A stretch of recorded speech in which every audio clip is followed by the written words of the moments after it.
काट करके मुस्लिमों को देने का कुत्सित प्रयास किया था जब यूपीए गवर्नमेंट थी। ऐसे ही कांग्रेस ने जस्टिस राजेंद्र सच्चर की अध्यक्षता में कमेटी बना करके अनुसूचित जाति के आरक्षण में सेंध लगाने का प्रयास किया था। कुछ मुस्लिम जातियों को अनुसूचित जाति में शामिल करने का कुत्सित प्रयास किया था।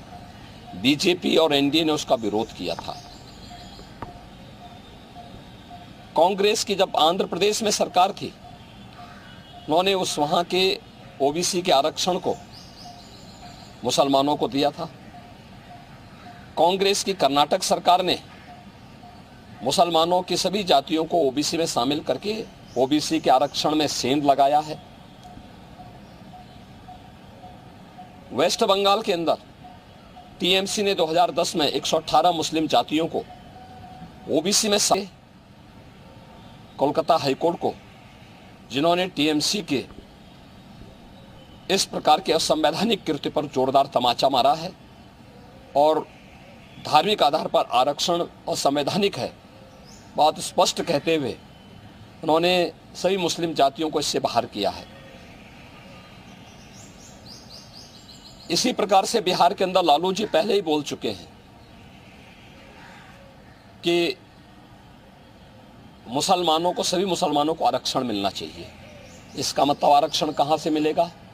यह आरक्षण यही ओबीसी और एससी एसटी का आरक्षण में से ये बांट करके मुसलमानों को देना चाहते हैं। और समाजवादी पार्टी तो अपने जन्मजात हिंदू विरोध, अनुसूचित जाति, जनजाति और पिछड़ी जाति के विरोध का नाम ही इन्होंने बना दिया, उसका पर्याय ही बना दिया है। चाहे वह राम जन्मभूमि का विरोध रहा हो, राम भक्तों पर गोली चलाने का रहा हो, या फिर 2012 और 2014 के अपने इलेक्शन मैनिफेस्टो में समाजवादी पार्टी ने मुस्लिमों को आरक्षण देने की वकालत की थी। और यहां तक इन्होंने शरारत की थी कि तुष्टीकरण की हद बात करते हुए उत्तर प्रदेश के अंदर, उत्तर प्रदेश की उस समय की 20 करोड़ की आबादी की सुरक्षा के साथ खिलवाड़ करते हुए पीएससी की 54 कंपनियों को इन्होंने समाप्त किया था। और उस समय इन्होंने पीएससी की भर्ती जो निकाली थी, उसमें इन्होंने प्रयास किया था कि 15% मुस्लिम आरक्षण हो। माननीय न्यायालय को हस्तक्षेप करना पड़ा था।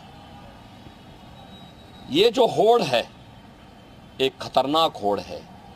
बाबा साहब भीमराव अंबेडकर ने विरोध किया था इसका, मुस्लिम आरक्षण का, क्योंकि देश धर्म के आधार पर विभाजित हुआ था और उन्होंने कहा था कि धर्म के आधार पर कोई भी आरक्षण देश के अंदर नहीं होना चाहिए। अनुसूचित जाति, जनजाति को आरक्षण भारत के संविधान के द्वारा दिया गया है। मंडल कमीशन की सिफारिशों के आधार पर ओबीसी को आरक्षण का लाभ दिया गया है। Bharatiya Janata party SC ST और ओबीसी के आरक्षण को सुरक्षित रखने के लिए किसी प्रकार के मुस्लिम आरक्षण का विरोध करती है।